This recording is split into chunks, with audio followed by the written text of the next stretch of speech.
Hi there, I'm Karen Roby with ZDNet, talking today with Jason and Jason about the Supreme Court's take on Apple and whether iOS should be open to third-party apps. Jason Perlow, we're going to start with you on this one.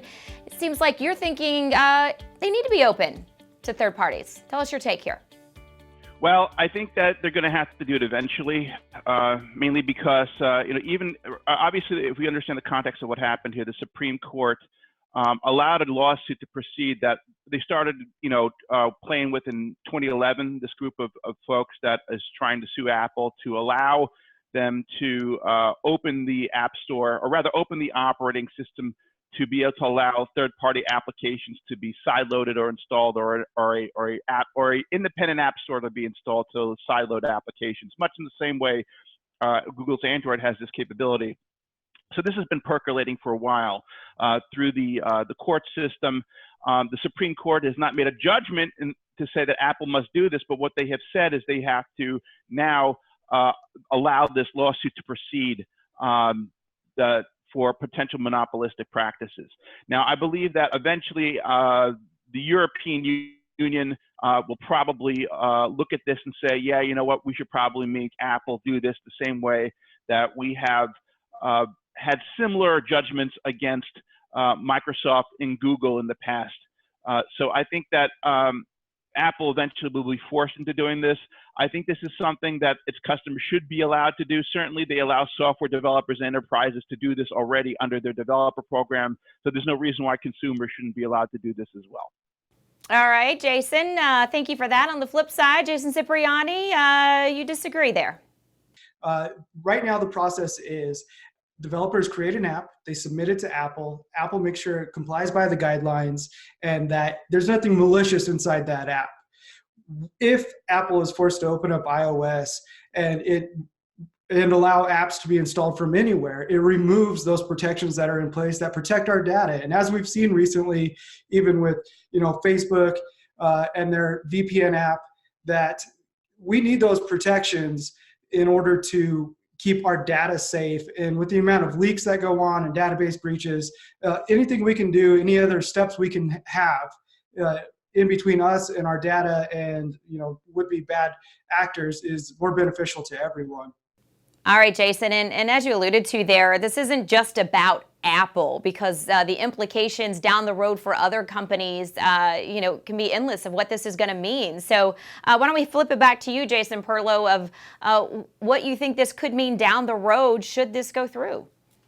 Well, ultimately, it means that other vendors like Microsoft and Google could be, and Amazon and others could potentially be, in the same boat. Meaning they would have to allow. Microsoft has always allowed independent applications to be installed on their platform. It's never really been an issue with Windows. They have their own Windows Store, which really isn't, they've never really blocked anyone from anything. But I think the implication here, particularly as it relates to Apple, since we really only have one major example at this point, is that I understand, Jason, from the perspective of, yeah, this is a potential red pill, right? Once you take the red pill, then that's it. Everything has changed. But let's understand the type of things that have been blocked from this environment before. Independent browser engines such as Chromium, independent payment engines such as Samsung Pay. There are other, everybody loves Chrome. It's a great browser platform. In my opinion, it's a better browser platform than Safari. Microsoft is developing Edge for Mac OS. They could port that same browser platform to iOS as well. So we don't know what the other types of things that are blocked. Certainly, adult software and other sites and content has been blocked from the App Store in the past.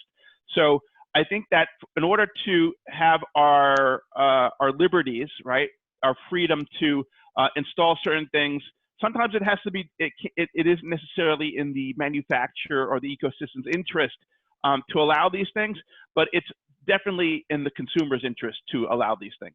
All right, Jason, and we're going to switch it back to you, Cipriani, for your final thoughts on there in response to what Jason Perlow just said there.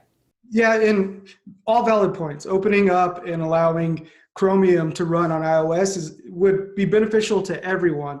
But like I said, it's a slippery slope in that I don't know if I trust everyday users, including myself, to take the warnings that Apple would have to integrate into iOS when I install an app from a third party.